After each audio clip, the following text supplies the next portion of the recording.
Greetings, metalheads, and welcome to No Nonsense Metal Reviews.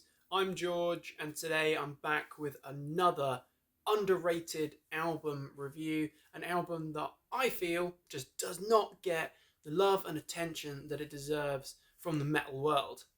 So, today's band and album in question, one of my all-time favourite bands, if not, well, actually, I'm going to go as far as to say it's my favourite band, and I've said it many times here on the channel. I absolutely worship the Mighty Saxon, Barnsley's greatest metal export from here in the UK, from Yorkshire. These absolute legends were one of the true defining and vitally integral bands, so important in the development of British heavy metal and, of course, the new wave of British heavy metal, NWOBHM. They were spearheading that movement alongside Iron Maiden, alongside Def Leppard and Diamond Head, and of course the list goes on. But Saxon, they are the working class workhorses of the British heavy metal world. Of course, they've been around since the late 1970s. They had the first album in 1979, and then things just picked up from there. And now they've got an absolute ton of albums. I think we're at album 24, I believe. A lot of albums, basically. But I've spoken here on the channel about Saxon many times, of course, including recently reviewing the absolutely stunning Hell, Fire and Damnation. I've also spoken previously about the self-titled 1979 album Saxon as being a significantly underrated album, and I really do honestly feel that is another easily underrated album in their catalogue. But on reflection, there's actually a lot of albums in Saxon's great discography that are really underrated. Saxon don't have a bad album. I think there's a couple of moments in their career, couple of albums that, for me, as an absolute diehard Saxon fan, there's a couple of moments that just, they appear a little bit weaker than some of the other absolute highlights. But I'm not necessarily going to go into that today. Spoiler alert, that might come at some point soon with a ranking episode. But what I'm talking about is it was actually one of the first Saxon albums that I picked up. And from the first time I heard it, I absolutely freaking loved it. It had all of the characteristics of Saxon, good old-fashioned Saxon that I knew and loved at the time. And by this point, when I discovered this album, which, to put you out of your misery, is 2011 album number 19 studio albums by this point, this is Call to Arms. This is a stunning album. But as I say, when I heard this album for the first time, which I believe was around about 2014, can't be too sure actually, to be honest, it was a long time ago now. But when I first heard this album, the only other Saxon albums that I'd heard or was listening to at the time were the other new albums. Actually, I think it must have been around the time of Sacrifice. I'm going to correct myself. It was around the time of Sacrifice and up maybe even as late as Battering Ram, thinking about it. I might be getting my own history here confused. Maybe.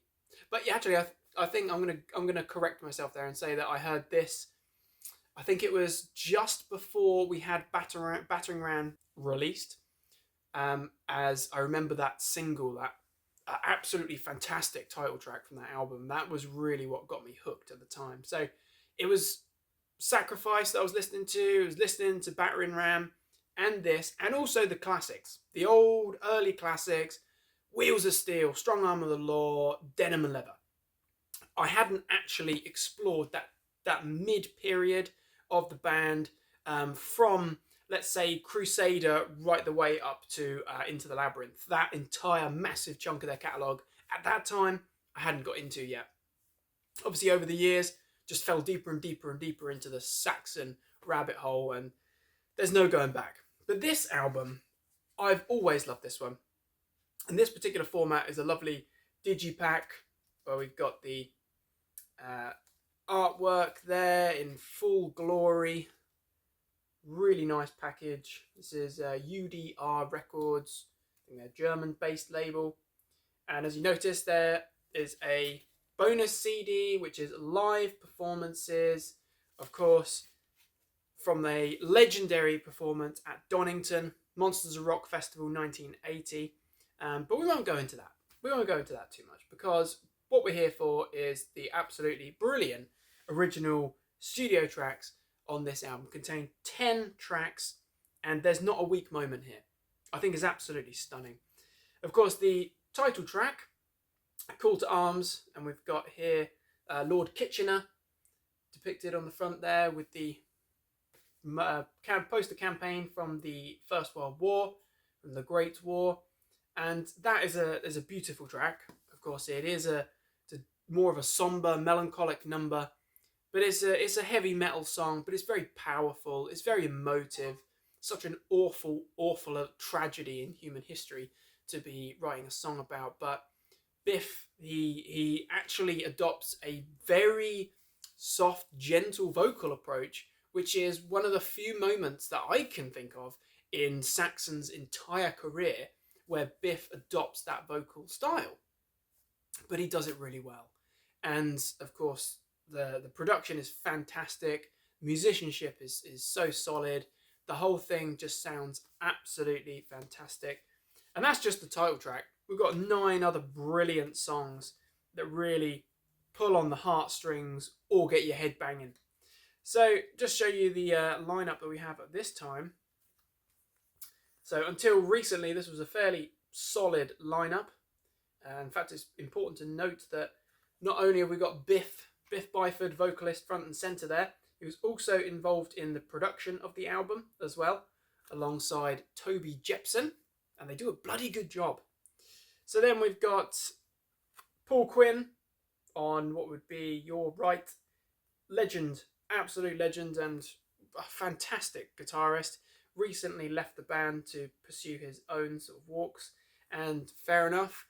Next to him we've got Doug Scarrett, also on guitar. Then on the other side we've got Nigel Glocker, drums, and Nibs Carter. They've had a very consistent lineup, to be honest, since the sort of mid-90s with Doug in the band, but it's absolutely brilliant. Absolutely fantastic musicianship.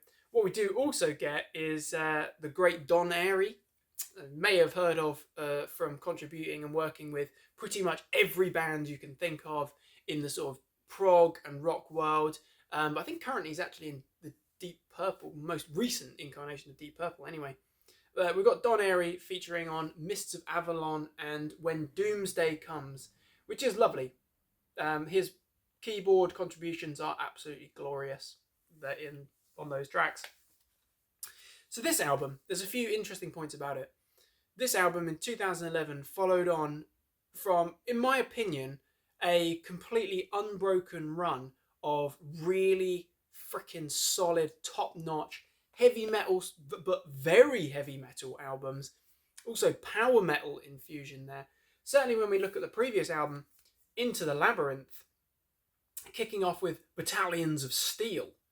It's got power metal pace and grandeur to it. It's a very heavy album. It's very grand, and there is definitely a strong sort of power metal influence at this point. But this is a brilliant album. This is 2009. Fantastic. Absolutely fantastic. The album before that, we have Inner Sanctum. Now, this album is another point in their catalogue, in their career, which is widely overlooked, in my opinion. But what I will say is that this album is possibly the most sort of speed metal, almost thrash metal album that Saxon have released. Certainly when you take the absolute breakneck speed of tracks like State of Grace, which is an absolute stunner of a track, Need for Speed, Let Me Feel Your Power, they are absolute breakneck speed heavy metal tracks. And then go back a little bit further and we've got possibly, well, it's definitely one of my favourite Saxon albums, definitely. This is a glorious effort with Lionheart. Again, we've got the power metal, heavy metal stamp all over this. It's just oozing with power and stunning freaking heavy metal glory. So you've got a long run. It goes back further than that, through Killing Ground and Metalheads, and trying to work backwards, Dogs of War, Unleash the Beast, so on and so forth. Fantastic albums. Not a bad album in that bunch. What is notable here with Call to Arms is that it is not as heavy and is not as fast as any of those albums, Into the Labyrinth, The Inner Sanctum, or Lionheart. It's a heavy album, but it's more of a traditional Saxon heavy metal album. This album, Call to Arms, reaches back to that sort of heavy metal pace and NWOBHM sound and style. In places, there are heavier moments, but in places it's more traditionally NWOBHM, more traditionally Saxon, that we got with albums like Strong Arm of the Law, Wheels of Steel, Denim and Leather. So it's almost like reaching back. We're going backwards here, and revisiting their working class, working man, British metal roots. And they do it really bloody well.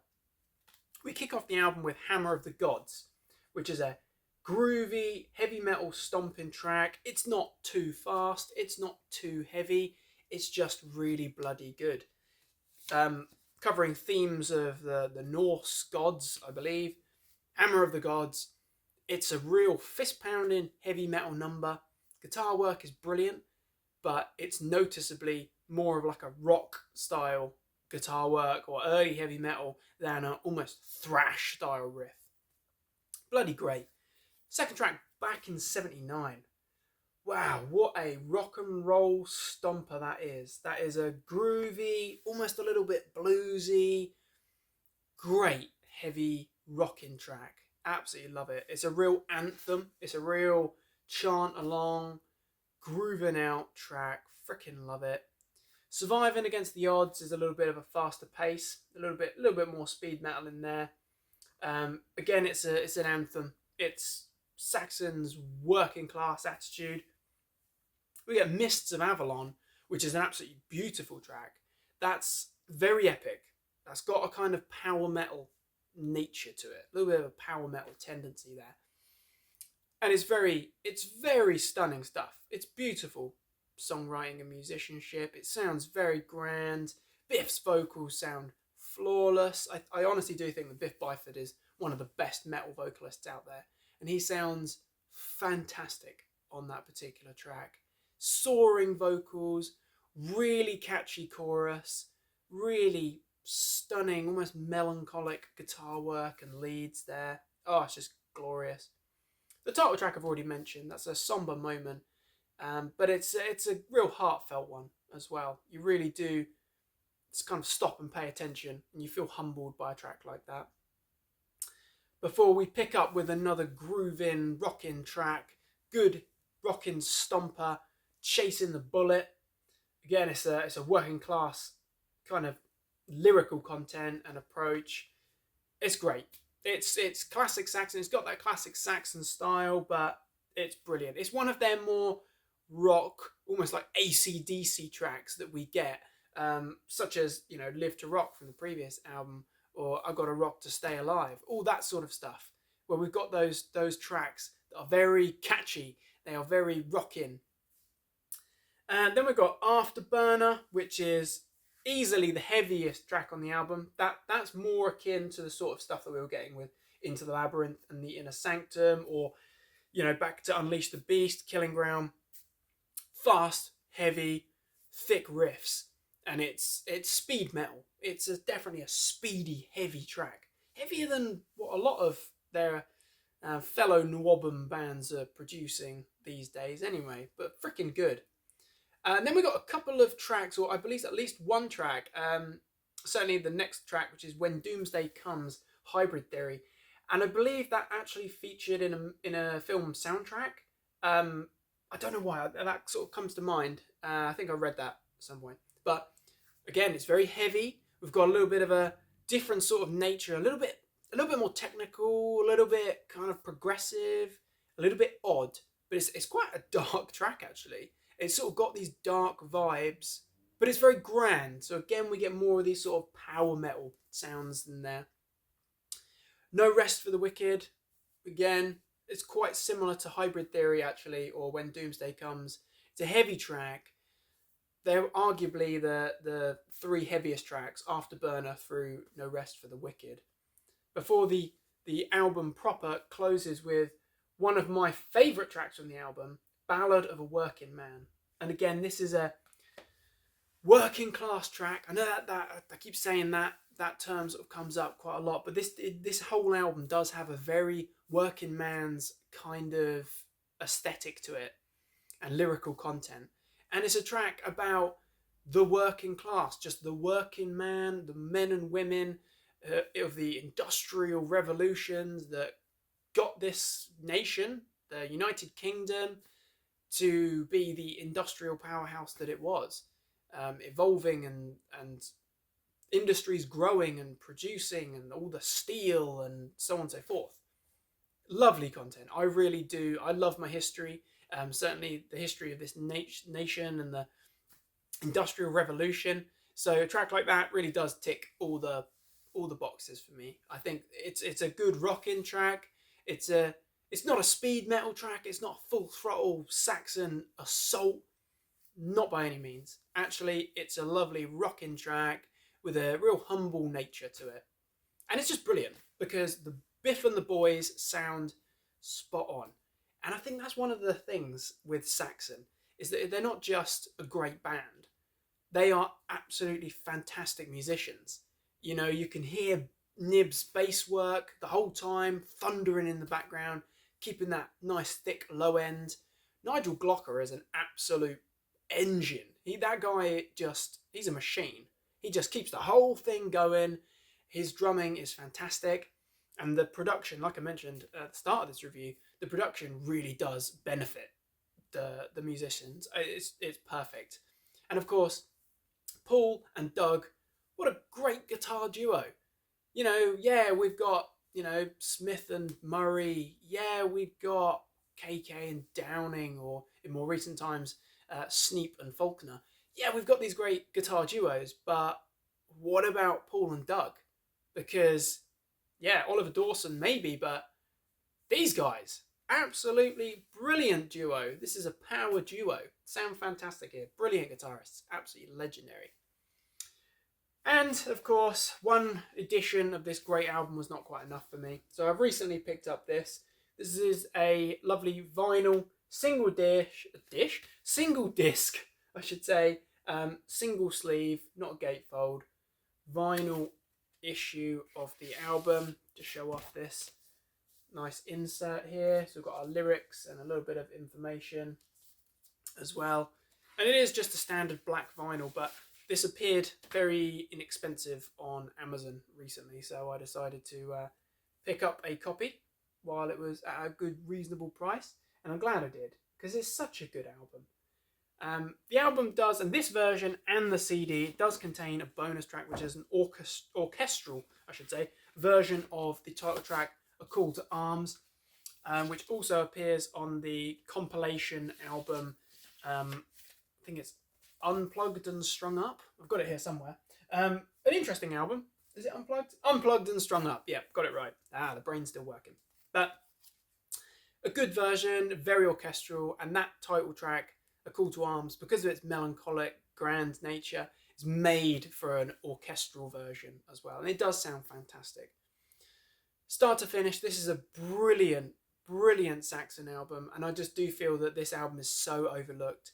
I have seen Saxon 6 times live, and I've never heard them play a track from this album. And I really wish that they would revisit this album, even if it was just Hammer of the Gods, or even Back in '79, or maybe Chasing the Bullet, something that's a bit more rocking, great in a live environment. I really wish that they would maybe dig into this album and throw in a little sample, because I think it's fantastic. I just don't feel that enough Saxon fans and metalheads are talking about the great Call to Arms. So, if you're not yet convinced, tracks that you need to check out: Hammer of the Gods, track number 1, because it's a very unique sounding Saxon song, I must say. You also need to check out Back in '79, because it's freaking fantastic. And then I would say either Mists of Avalon or Call to Arms, but you should probably just do the decent thing and spin the whole album. It's about 40 minutes. It's brilliant. So do it. Check it out. Check out Call to Arms. Let me know what you think. So, metalheads, are you a fan of Saxon? Are you a fan of Call to Arms? Do you also feel this is an underrated album? Or do you think it's actually a bit of a flop? Interested to hear thoughts and opinions of others as always. But thank you very much for watching, my friends. Hope you enjoyed the review. Please feel free to like, subscribe, comment, share, whatever you like. I really do appreciate your continued support. It really does mean a lot to me. But check back soon for more reviews, more recommendations. Until next time though, my friends, take care of yourselves and stay heavy.